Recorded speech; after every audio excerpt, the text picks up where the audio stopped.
Yes, it's perfectly good. Preferred pronouns he, him, POI is verbal. Please unmute your microphone. I recommend it because I will not be looking at chat. 15 seconds to set up equipment panel. I do apologize.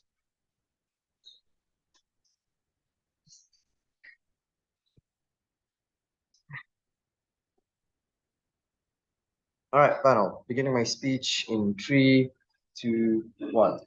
Debating on how to parent a child or to raise one is simply said, you must be a trusting element in a child's life, regardless of what point in their life you are done to be seen, right, panel? Now, firstly, no matter what thing you do towards a child, what dissatisfaction they have, it is always related back to the financial relationships you have with the child, i.e., the tantrums that they throw whenever they go get their favorite Christmas presents, them not being able to go on a holiday just like the other kids in the classes did, them not having to go to pizza every weekend, right, panel? It is inherently tied back to the financial relationships that the parents have towards the children. And these tantrums are even more so when the children don't know the reason why, and especially when the distrust of them, their parents not loving them, comes into fruition, right, panel? Three parts of my speech for today. Firstly, framing. Secondly, substantive, thirdly, comparatives, right, panel? But firstly, three pieces framing as a whole. Firstly, what is being financially transparent for level series? First level is parents being honest about their livelihood, what they work as, and to the extent of which, what is the likelihood for them to get a promotion or not, to then have possibility of being richer in the future.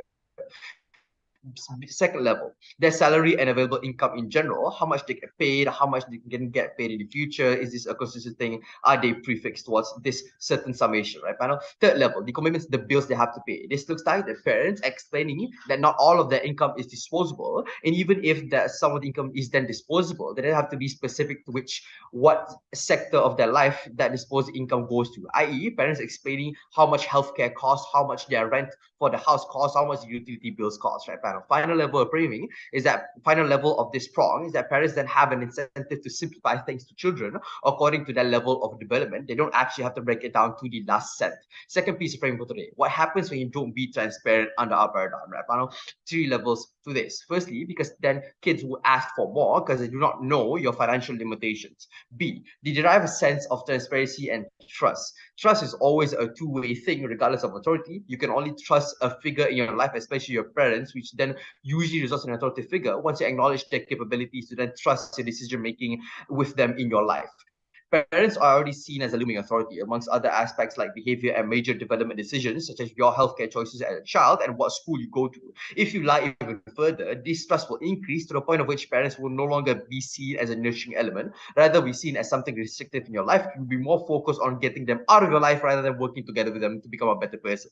Finally, panel, this is an ongoing process. It will be based on the development stage of the child. As a child, will then explain what type of toys they can afford within a certain price margin, the reasons behind it, and maybe as a teenager, they explain further on the general expenses, their bills, their mortgages, other commitments they have to then limit the child's personal allowance once they go to college. The children then cannot be hidden from the truth forever, panel, especially from their parents' secrets, because they're living in a world where the internet exists. They can already interact with it to the extent to which they can find out things on their own.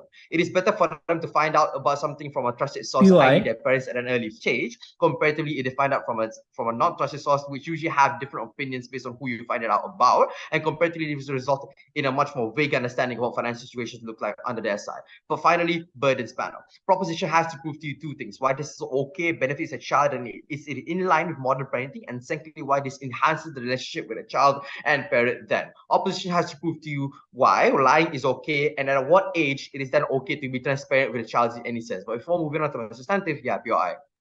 My kid wants a pizza. I have a lot of disposable income and I also have ability to buy them a pizza, but it's going to like they want this pizza all the time. How do you convince your kid not to have a pizza on your side?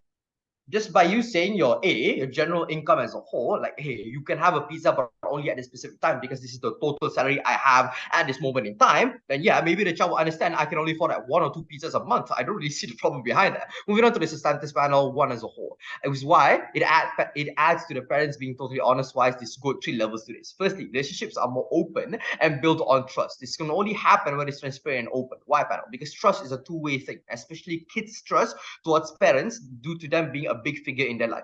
You can only trust an authoritative figure once you acknowledge their capabilities, because that is a big portion of control of your life you're giving towards someone.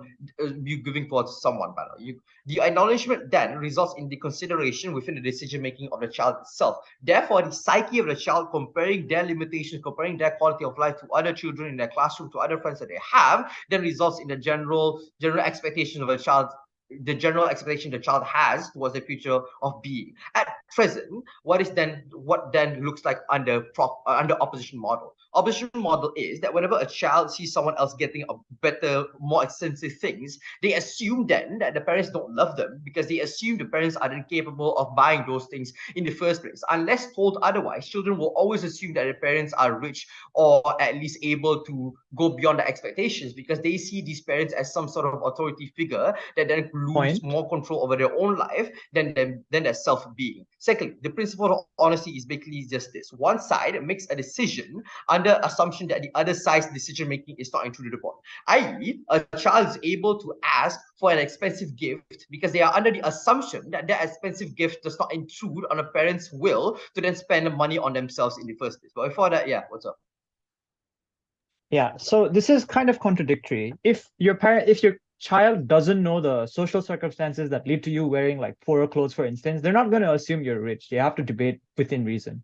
No, panel, realize that a child is, they see their parent as this big figure that gives them whatever they want inherently in the early stages, right? Unless you explain to them that, hey, life isn't all that easy, they're going to assume that way because I already told you, just because of the amount of control the parents have towards a child's life, they're going to assume that they also have the capital to then compensate for that control, and B, just because there's no other comparative to compare otherwise, especially with situations where children are exposed to other rich families, they're still going to assume so. You then have to prove to me why when children see other rich families buying things that they cannot afford, why then they have to explain in an other sense why they cannot afford it in the first place. B, why then that is okay for you to at least tell your children, hey, we cannot buy that just because you don't want to, which then consents to the idea that you love them less. Now, final substantive for today, whether it is good or bad, the financial the parents are honest and transparent. Like right now, I already talked about the amount of control parents have towards the children's life. This then especially translates into the decision making of the parents towards the children. I.e., whenever you tell them to go to a certain school, they expect compensation in some sense. They don't really understand the calculus of you getting education for yourself to get a better job. The only calculus they understand is that when they do something you tell them to do, they will get something in reward. With the lack of that, then results in distrust. Panel. Why don't you find a comparative to that? What side is affected the most towards children? B, what side then has more likely to affect children? We already told you on government, it affects the children the most because you tell them why you have this certain amount of control over their life. B, why this control then results in compensation limited to your financial capacity. And C, already told you why the comparative behind children's interaction. Plus B, why this control then results in compensation will be less affected on the side proposition. Thank you, panel. I thank the previous speaker for that speech. To start with the opposition side, may now welcome the leader of opposition. Here. Am I audible? Yes, you're audible. Okay. I'll start my speech in a few seconds.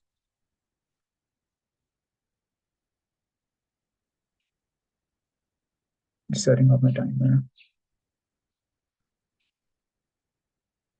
I'll be taking POIs through the chat. I will be taking you up around the 4th or 5th minute if I have the time. I will be starting very shortly.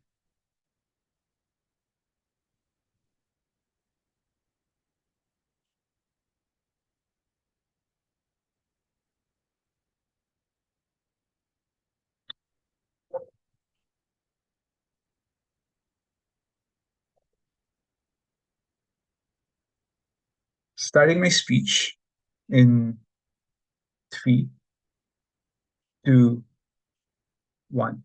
The problem with side opposite proposition is that they think that this debate particularly revolves around poor parents and the dynamics surrounding, say, people who cannot afford certain things. We don't really think that is a significant delta where this debate is contested, because Srijan tells you in his POI that even that children already have some sense of what their ambience actually looks like, right? The societal conditions that they're present in, the clothes they wear, the people that they are around, their culture, the kind of things that, the kind of differences that they see between them and say a very affluent kid in TV or something like that, right? So in some sense, children know what bubble they actually belong to and the kind of dynamics that they have and the lifestyle they cannot really afford just because of the basis of the material conditions that they are actually having, right? The problem with this is that under their side, if you just put a number or if you just put more specificity, proposition does not really show that there is going to be significant change, right? Because notice that trust simply does not just come from like, oh, I make this much money.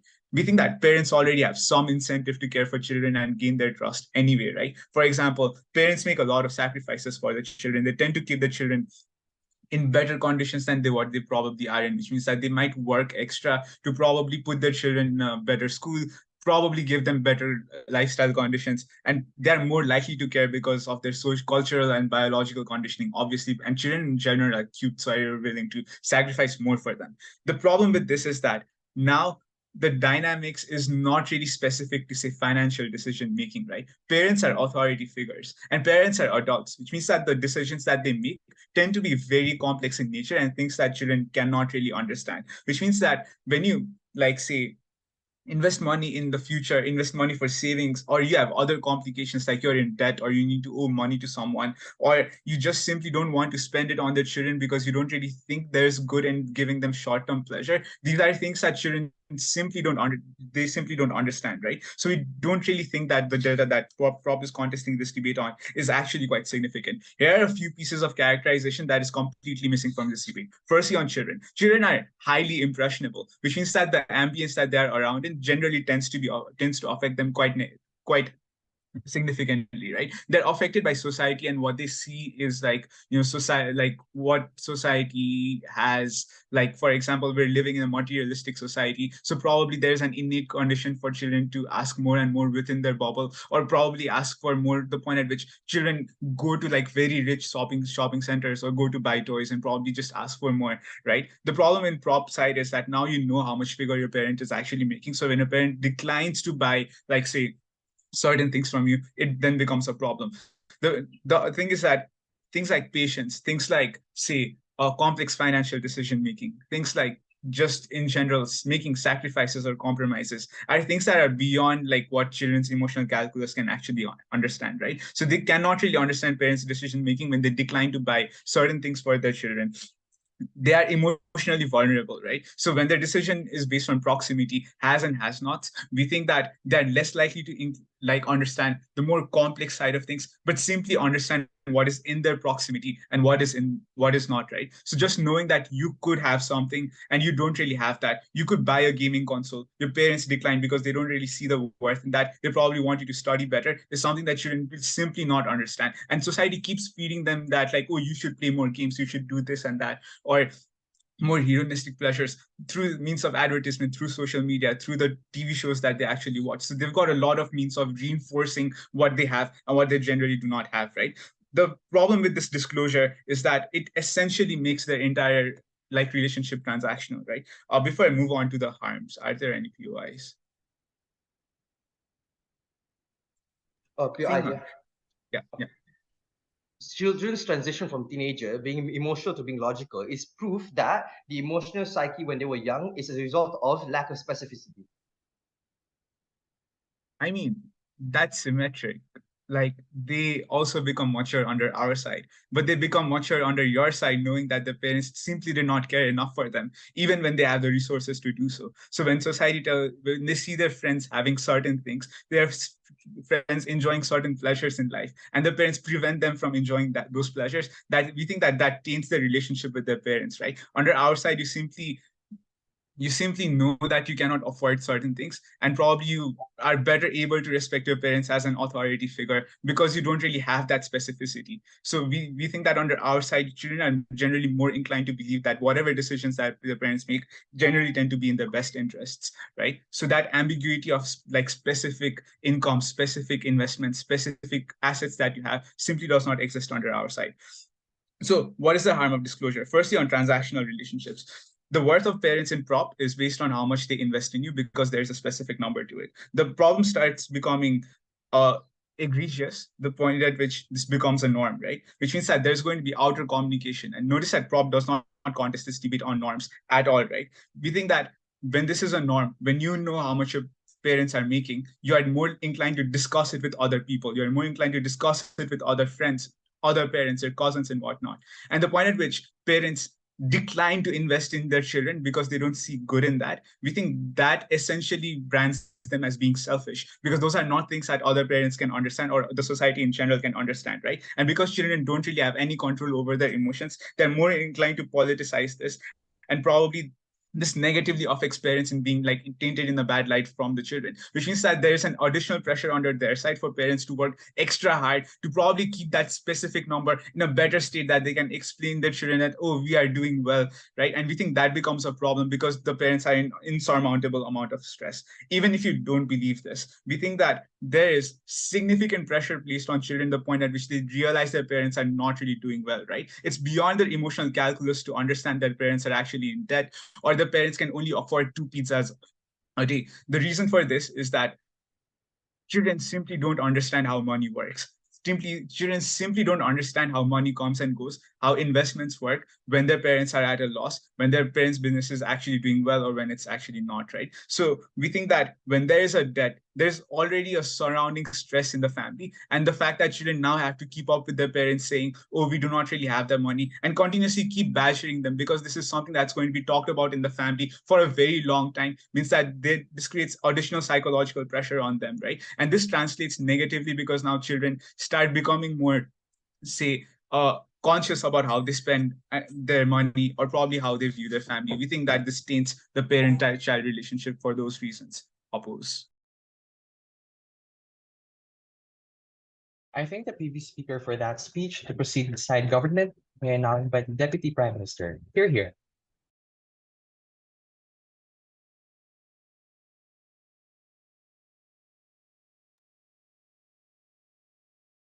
Hi, I just want to make sure I'm visible and audible. Yep, yes to both. Peer-wise, verbally, only interject me once. I take you 1 before 5.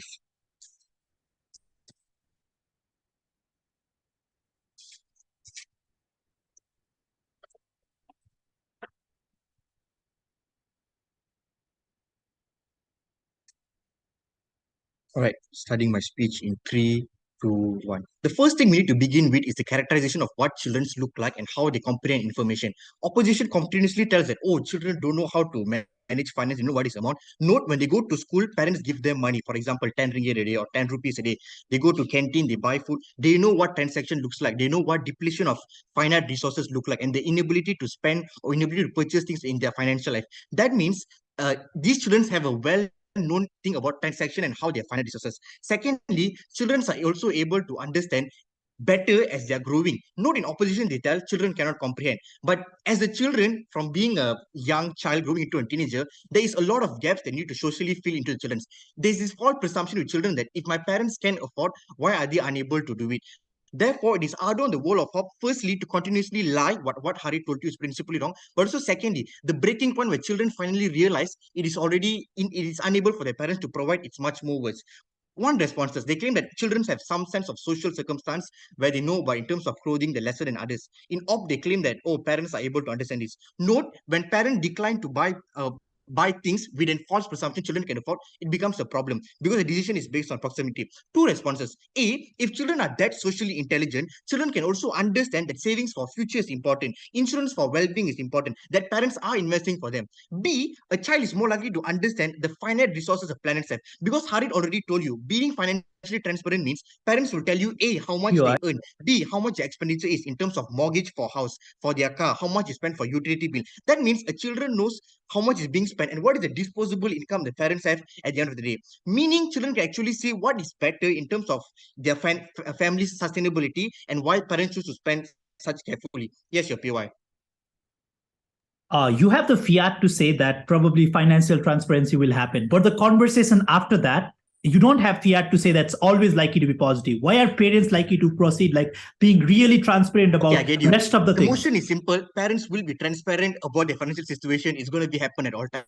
My first argument, why children are more likely to develop an independent financial life. Note panel that children who are aware that their financial situation is more likely to develop an incentive to develop their own financial stability. This looks like them needing to keep themselves afloat. This looks like things wanting to get the things they want to buy. Why is this true? Note a children growing up into a teenager or moving into adolescent they want to learn ways how to make additional income to support themselves, because now they are aware that they know that they cannot depend fully on their parents when they're moving out from their home into college or university. What does this look like? This look like children A doing part-time jobs like tutoring, selling simple sundry items like biscuits. C looks like them learning additional skill. What is the likelihood of this then happening? When children are aware that they're in financial scrutiny, they know that they want a new pair of football or the new pair of boots. There's an active income for them to actually earn money for themselves and Clarification. to get the things that they want.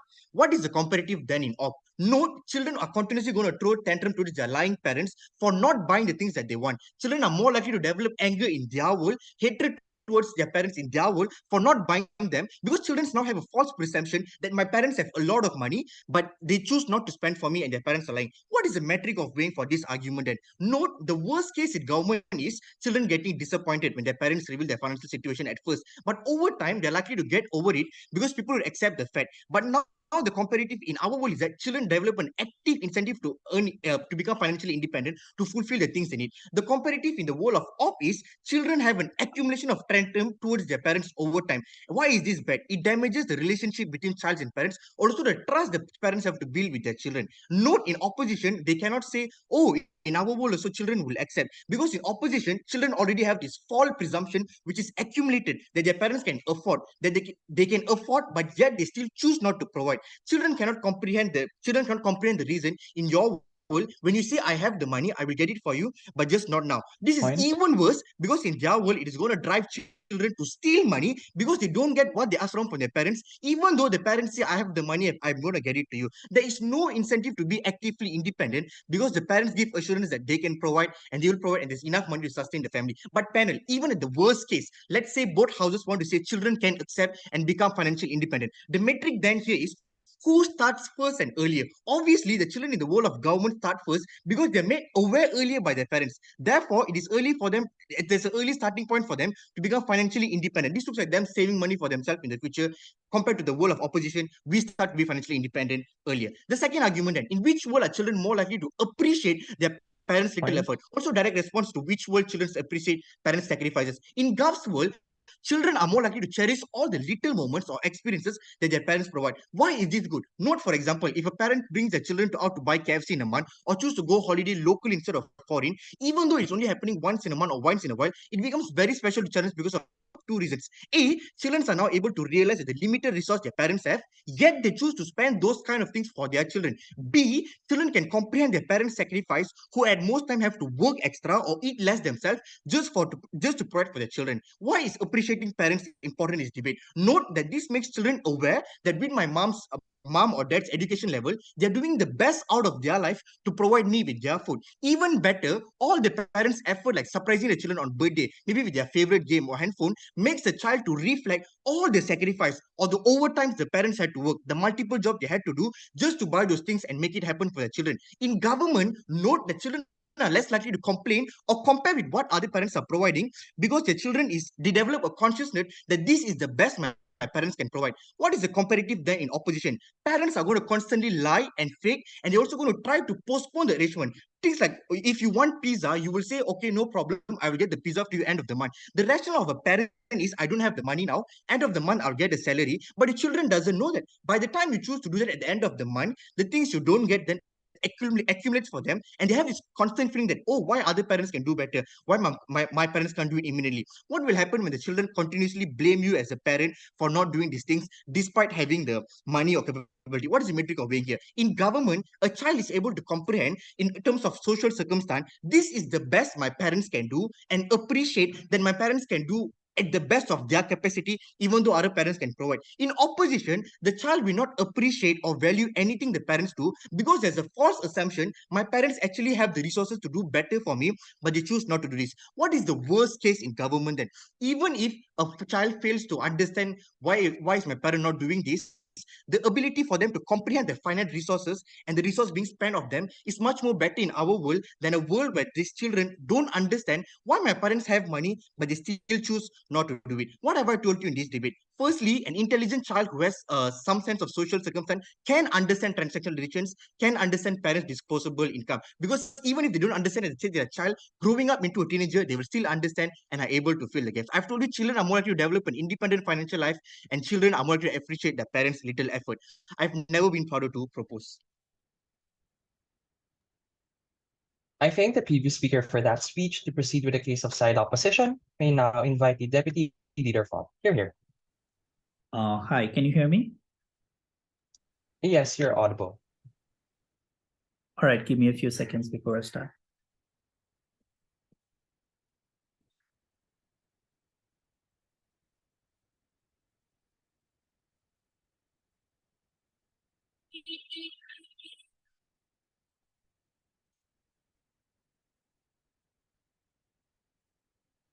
Proposition side simply does not understand the non-financial elements of decision making. Whenever parents make decisions about giving or not giving a product, they take into consideration a range of factors, whether that product is good for you, whether or not you are rationally capable of making a decision or the use out of that product, but also the fact that a lot of other diversified sources of your financial importance is also probably factored into that product or decision making about it. The reason why we are dealing in a scenario where parents probably have more money than a child is because the money that you give to a child, be it the larger portion of your diversified money that you share, is still going to be less compared to what child receives compared to what parents earn. The reason for that is children are likely to be hedonistic creatures. The reason for this is they are more like they are not emotionally developed.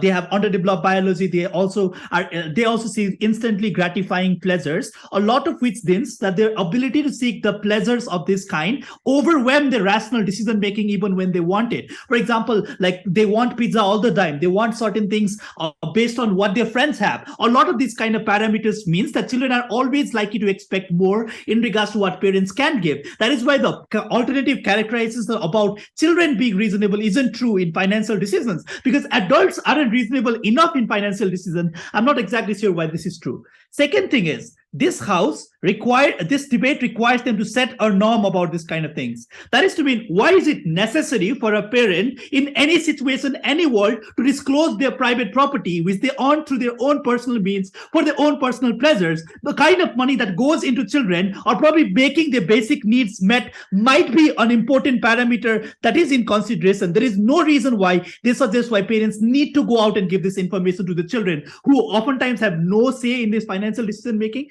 cannot help or harm this kind of financial decision making. I'm not entirely clear where they are going with this. But we talked about complex financial decision making. Their analysis is children see the transactions occurring in canteen, and that is why they know all of it. I was very with our analysis is parents probably have seen this much more time for a longer period. They are more able to make this kind of decisions. But I told you a couple of things. There are other elements that children can see. For example, like long-term benefits, which is better for children in the long term. But the more importantly, children are likely to expect this. Their argument is children will understand it. The reason for this is because they see that the parents' financial status is bad, and that's why they are more likely to understand the kind of benefits that they give.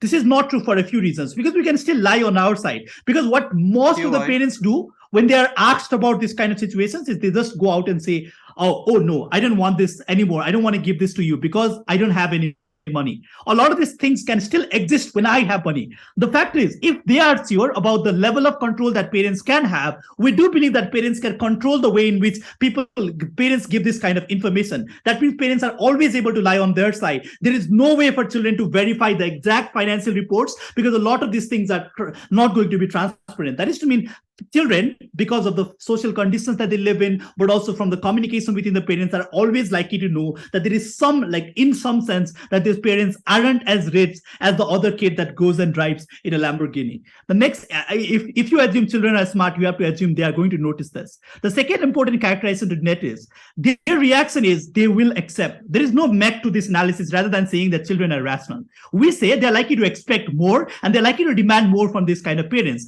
But parents also also feel an internal pressure to give more when they disclose exactly how much money that they earn. For example, if I say I earn $10,000, my children ask for more money from me, I'm more likely to give it. This oftentimes distorts them from their own personal calculation of how they want to take care of the children. This oftentimes limits the level of freedom through which they can spend their money, but also the kind of harms that come from not investing in otherwise relevant factors which are not short-termist or instantly gratifying to the child. The impact of this is in so many folds, when parents don't do this, this is likely to rupture the relationship in a bad way. This is more important because they were clear about financial transactions, but they cannot assume they will be clear about the rest of the process. They have to prove in the most logical interpretation of the world. For example, if parents think that the money is theirs and they have earned it on their own, they are less likely to give it away to children on all instances. So in so many situations, parents are likely to exert control as a mechanism to silence the kids about constantly nagging them to give them more money, constantly nagging them to give more resources. A lot of this harms parents-children relationship because the expectation from children will be on the proportion of income that children earns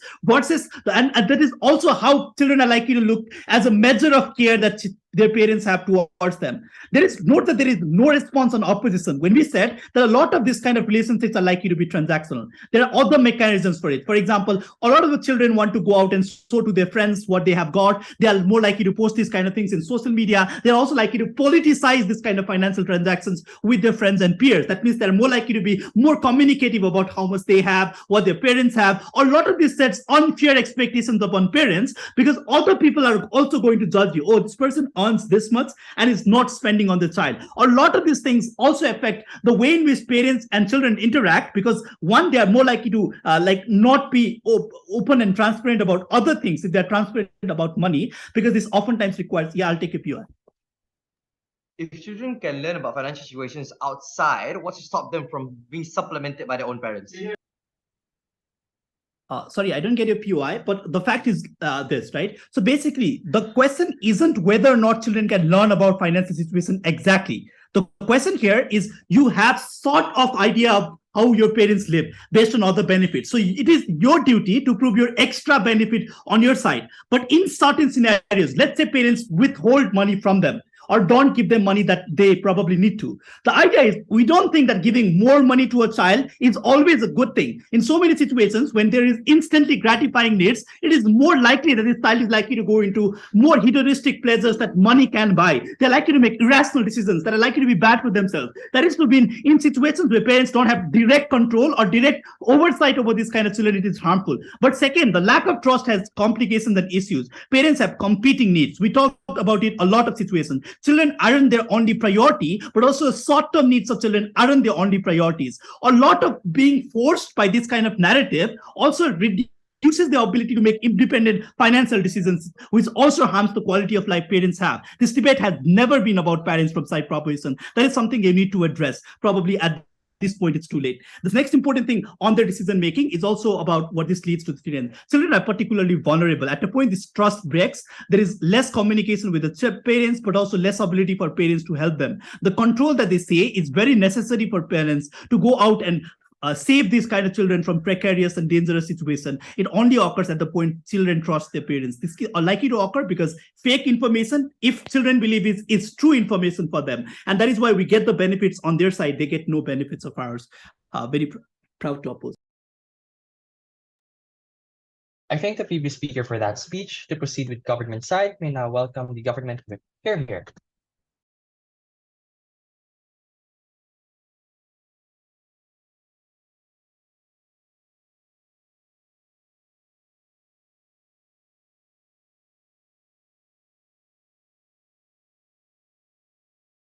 Hi, can I just confirm if I'm visible and audible? Yep, yes. All right. POIs, please verbally interrupt me, but do not heckle me. Pronouns, no preferred gender pronouns. And I'll start in a few seconds.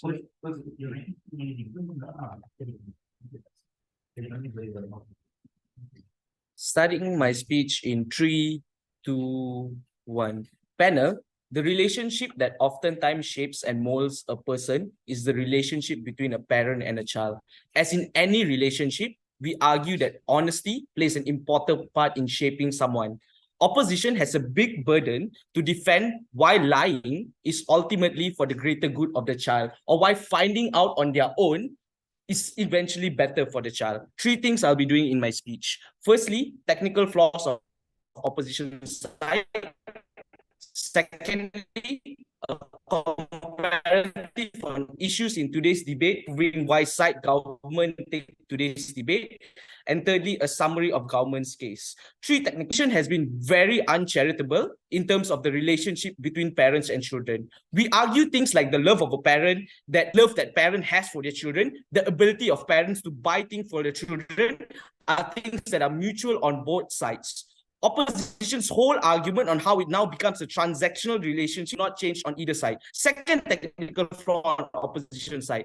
Opposition has also been uncharitable on the understanding of a child.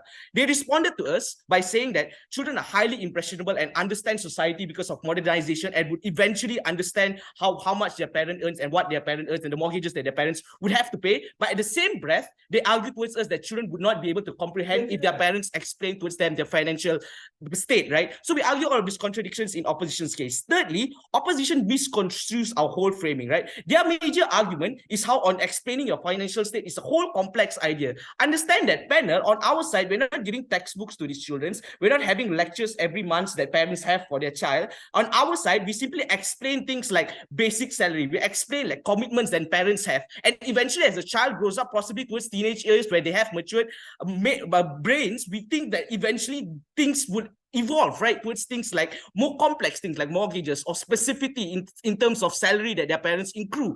These are things that opposition clearly doesn't understand by government's case. Moving on towards the issues that we have today. First issue, in which world is the trust between parents and children worse off? We think this whole issue on trust is an important issue because we think that trust eventually develops the child, and the benefits that we have, all of it depends on trust, and even on opposition side, they fail to prove this. Firstly, panel, we argue that children perceive things very differently. This is something that hasn't been engaged in opposition side. Children see things like whether parents are like other parents. They look like children looking at what you buy them and basically the quality of life that you offer them comparatively towards other parents, right? Why is it then a problem in opposition's world, right? 2 things. Firstly, without knowledge of financial situation, we argue that this is most of the time when child would conclude that parents love them less because parents probably buy them lesser things comparatively towards other parents, right? Second thing, without this confirm on how the financial state of their parents is, we think that children would possibly just have their own inferences on the likelihood of the financial state of their parents. This looks like children probably inferring that their parents are probably in a different financial state, probably more rich or more poor, whatever it is, right?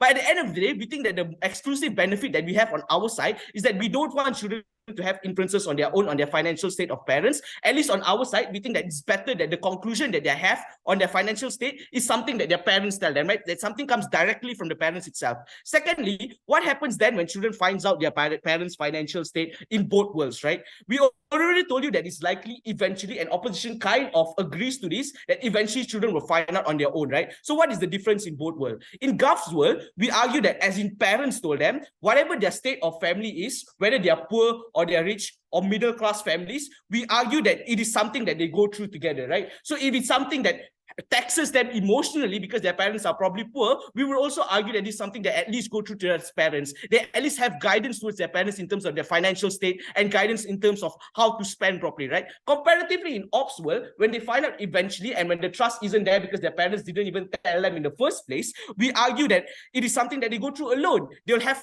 financial anxiety alone. They'll be scared.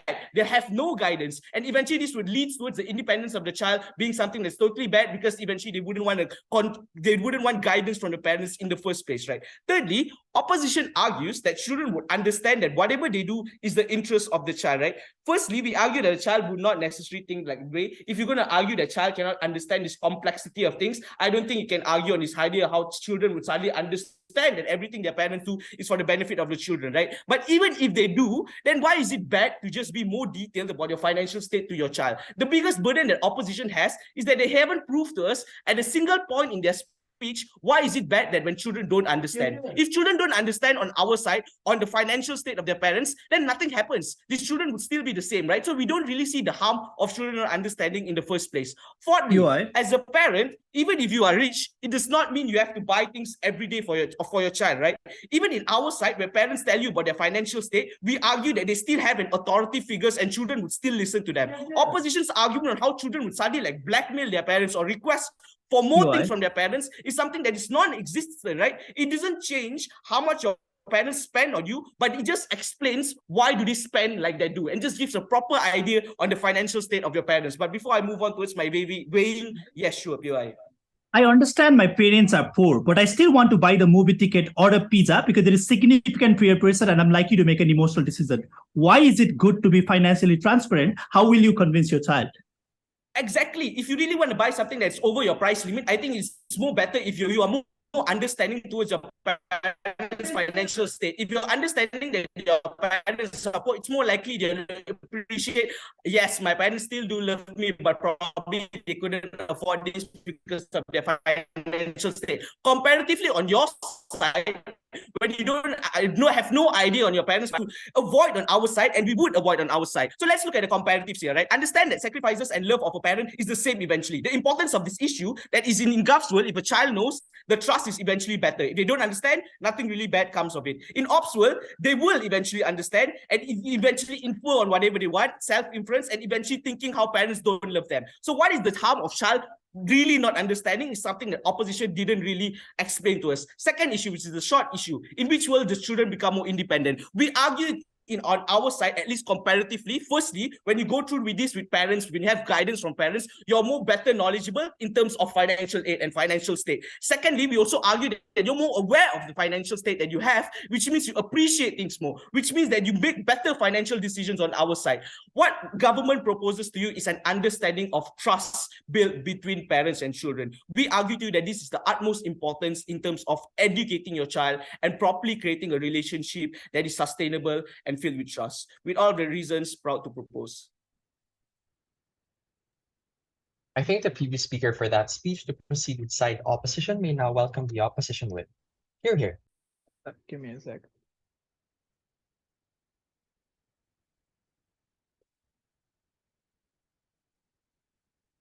I like my POIs to chat. Specifically chat, please don't interrupt at any point. Otherwise I will cry. And then no one will have a good time. Anyway. Starting in 3, 2, 1. So logic is something adults have trouble with, as evidenced by government speech. But for some reason, government thinks children will be fine with making extreme and complex logical decisions, and also conclude from that my parents understand that X and Y is bad for me or good for me.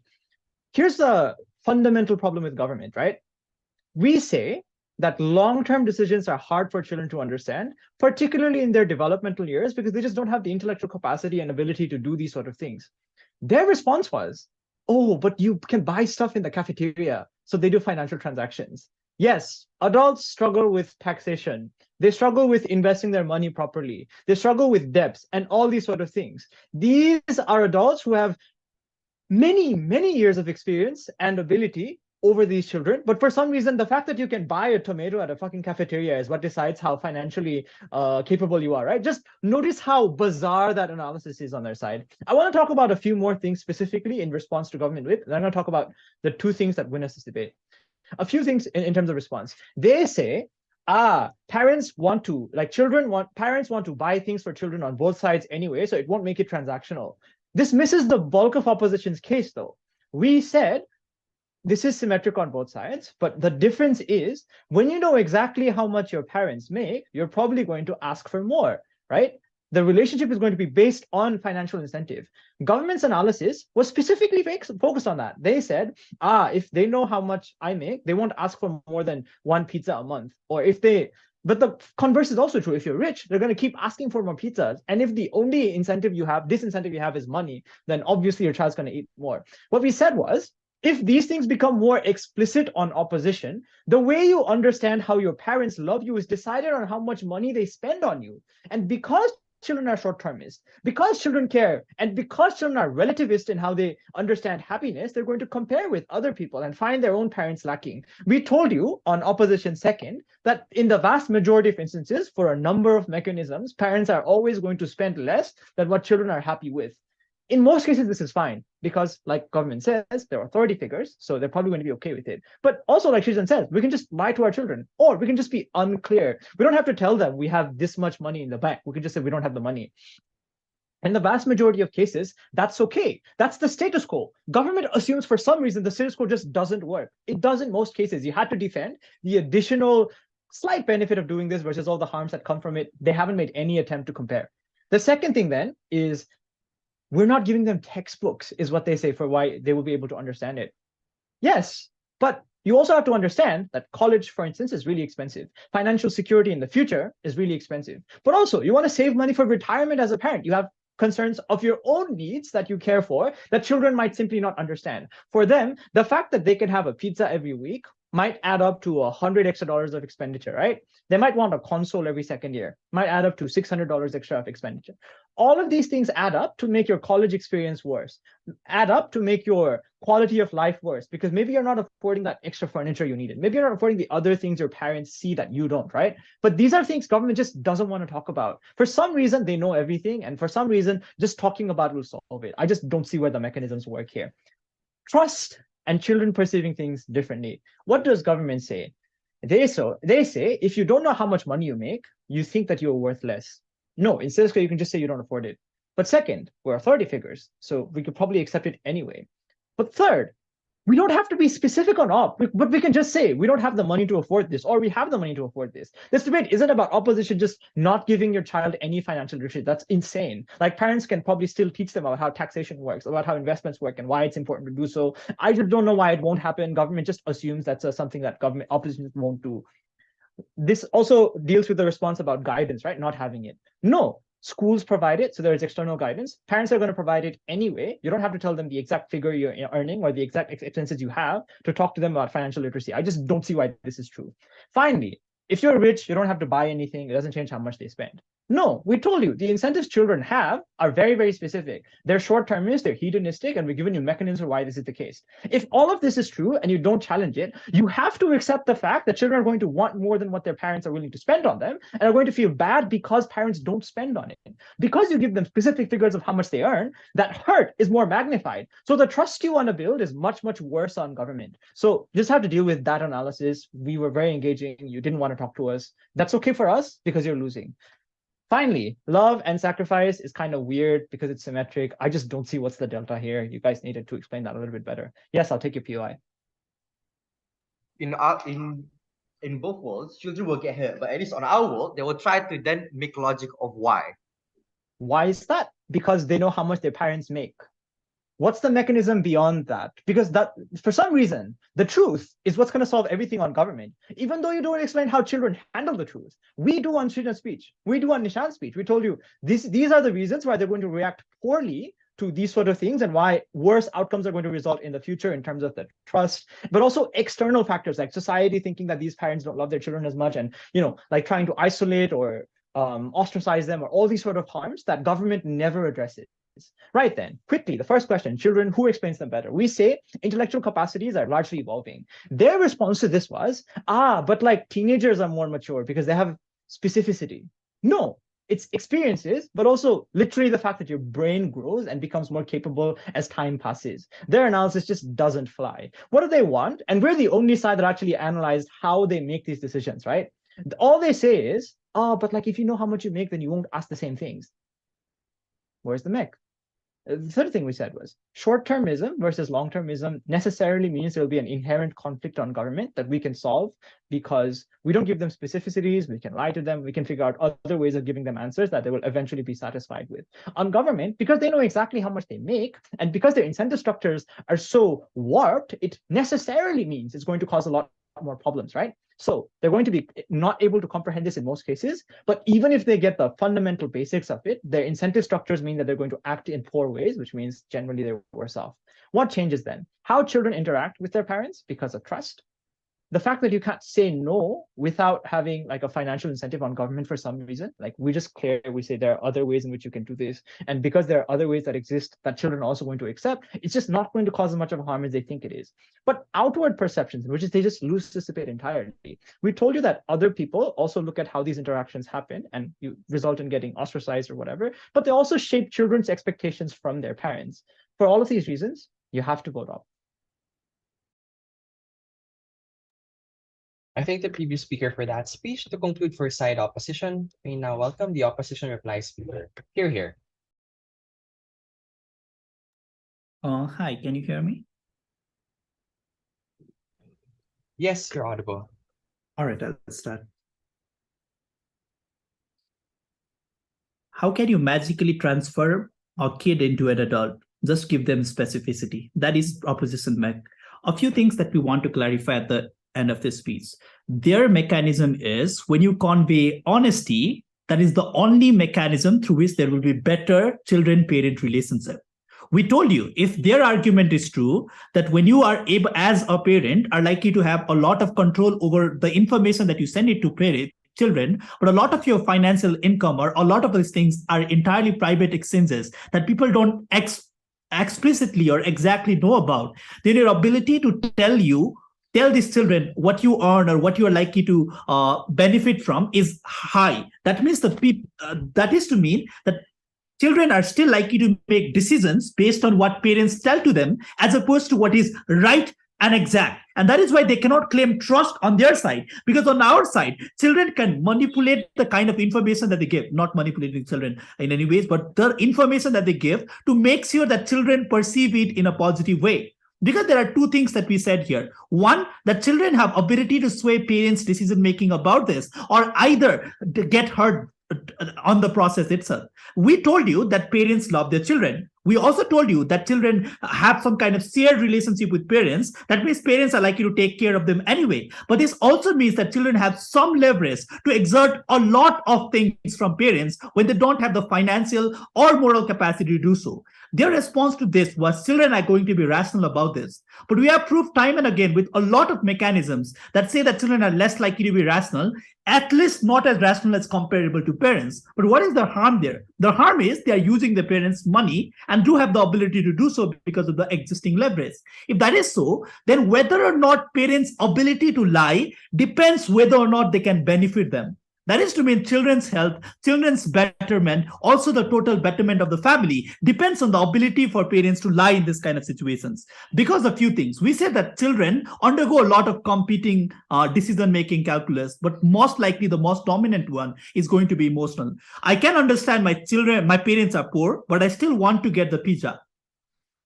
The reason for this is one, we have significant peer pressure. My friend wants to get a pizza. We want to go to a movie. A lot of these things have significant pressure on me. Second, I'm likely to make an emotional decision based on instantly gratifying parameters. But next, we didn't earn for that money.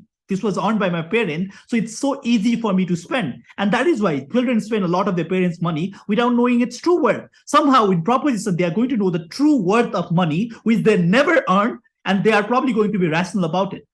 And that is to mean children are likely to force parents into making a bad decision. One, it creates unfair expectations upon parents to always provide when they can. The important calculation here is parents always make more than how much they are giving the children. So that is why children do have grounds to ask and expect more, because there is more money on the bank that is not given to them. And children are going to see that because instantly gratifying parameters are likely to force them into that decision making.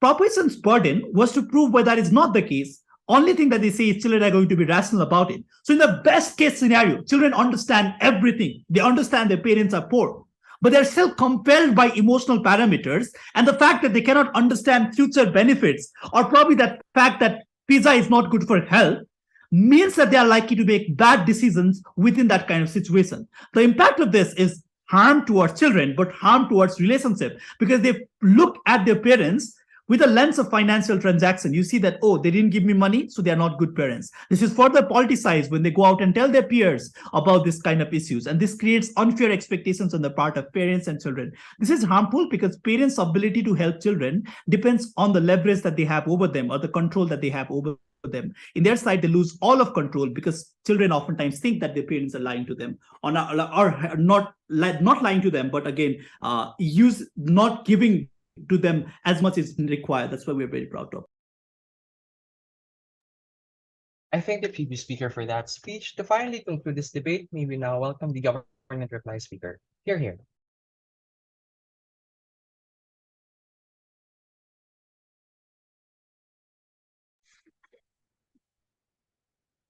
Hi, just want to make sure I'm visible and audible. Yep, yes. Starting my speech in 3, 2. What is this debate about in terms of parents being financially transparent? What are the things that children can understand and appreciate? And is complex accounting really hard? The first question then is, in which world do children appreciate their parents better? Opposition says that, oh, children will appreciate secondary budgets because they don't know how much they earn and everything is special. They also say that children all of a sudden have this comprehensive thinking that they can understand. But also in the same world, they say that accounting is complex. Is accounting actually complex? We have told you that how children grow up from being a child into a teenager. Being a teenager, studying mathematics, studying additional mathematics, obviously children know what transaction look like. Accounting is not so complex for them. That is why in our world we have given you pragmatic reasons why children appreciate their parents better, because they understand the finite resources parents send and how they spend it mostly towards their children. The second question then, in which world will children actually comprehend financial transaction? Op says that children won't understand what is best for them, the utility of products bought for their parents. But then Op also says they will understand all this transaction all of a sudden from other sources, such as social media. Our question is, why in a world children can understand and comprehend external sources, cannot they comprehend the same transaction when their own parents are revealing it to them? The burden from Op is to defend, while learning from outside is much more better than actually knowing from your own parents. What is the comparison here? In government, parents give a clear-cut explanation on what spending looks like in every level. In opposition, from external sources, children are learning or exposed to simplified or less accurate information. This looks like if my father's, for example, an electric engineer earns 25,000 a month. What the children doesn't see is even though the same job titles their parents' home, they may earn less due to work seniority. Children don't take into account family expenditures like mortgage, utility bill, and groceries. Children are likely to have a false presumption and demand more from their parents because there's no accurate information, since every family expenditure is unique. What is the tiebreaker then? In Op, they fail to defend why this inaccurate or in most cases false information is much more better for the children. In our world, we told to you that even if in a world children don't understand, they're more likely to comprehend better because it's their own parents telling them. The level of trust that they have is much more better than an external resource. What is the third question then? In which world will children understand their parents' financial state? Op has this unmechanized claim that children will want pizza regardless of how much their parents earn, and they are very dismissive that their children will never learn. Panel, let's take them at their best case. Even if it is true that these children is never learn, how is Op in their world going to convince their children by lying about their parents' salary or why being silent is better? What is the metric then to break this claim?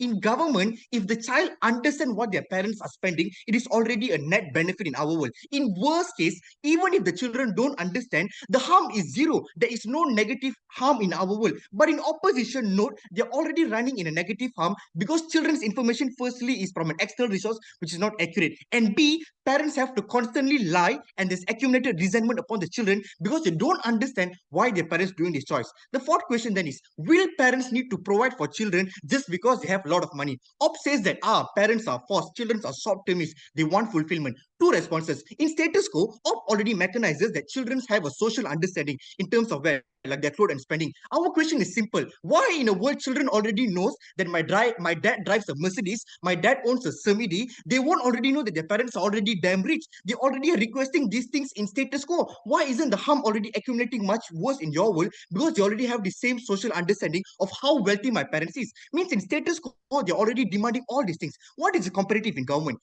Melville told to you that parents have their own way of parenting their child. Excess money doesn't mean I need to give everything they ask, because the power dynamic in both worlds is not in the child's favor. It is the parents' hands on both worlds. But B, if they understand, they are able to comprehend better the parents' financial choice and what are the things they choose to provide for children. The last question is, why transparency builds trust and prevent resentment over a longer time? Note that they Op claims relationship becomes transactional just because parents choose to reveal the income. In Op, the harm is symmetrical because also in their world, they claim children already have this information, means the relationship is already becoming transactional. The harm of not being transparent is then, if they find out later, it leads to terrible resentment because my parent could have done all this for me, but they choose to hide it from me. Accumulated resentment and hatred towards parents accumulates long-term hate towards the child. In comparison, GAF, for rich parents, children will appreciate that they have been included in transparency and build better trust from with their parents. For all these reasons, I've been proud to propose.